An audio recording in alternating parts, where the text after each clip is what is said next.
O di ba? Huwebes na. Ang bilis lang ng araw. Bukas niyan graduation na. Yan na naman siya, si OA. Yari na nga ang klasiko nito kaya ito nag-aalis na nga ako ng sandata. Pero hindi pa dyan nagtatapos ang araw ko. At kung bago nga ako sa FYP mo, ako nga isang kinder teacher. Kaya kami o ako ang gumagawa nga ng lahat ng gawain dito sa loob ng classroom.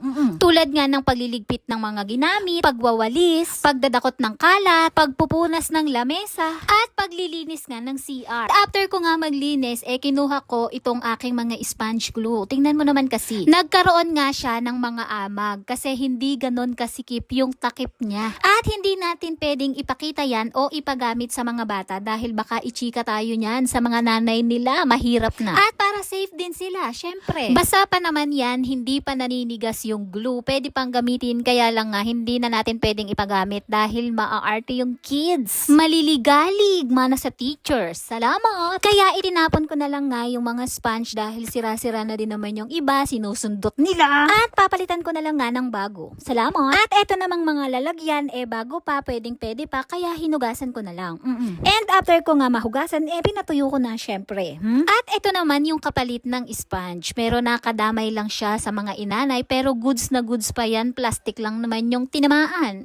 Hindi ko lang na video, pero inilagay ko lang naman yan isa-isa doon sa lalagyanan. Pagkatapos, lalagyan ko na siya ng pandikit. Actually, eto lang yung ginagamit kong glue. Wood adhesive ito galing sa isang nanay, hindi yung Elmer's glue. Maligalig lang ako pero hindi ako mayaman. Salamat! Para nga makapagpundar ng Elmer's glue.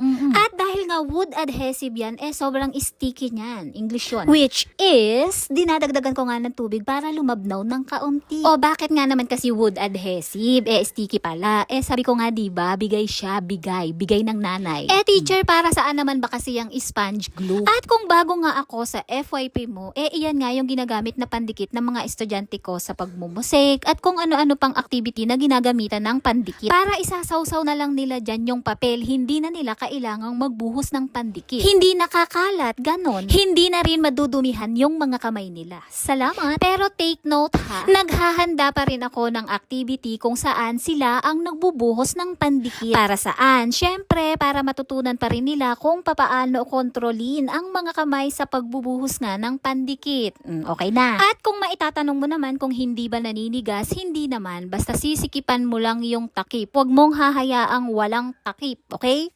At iyon lang naman for today's video. Salamat sa panonood. Salamat!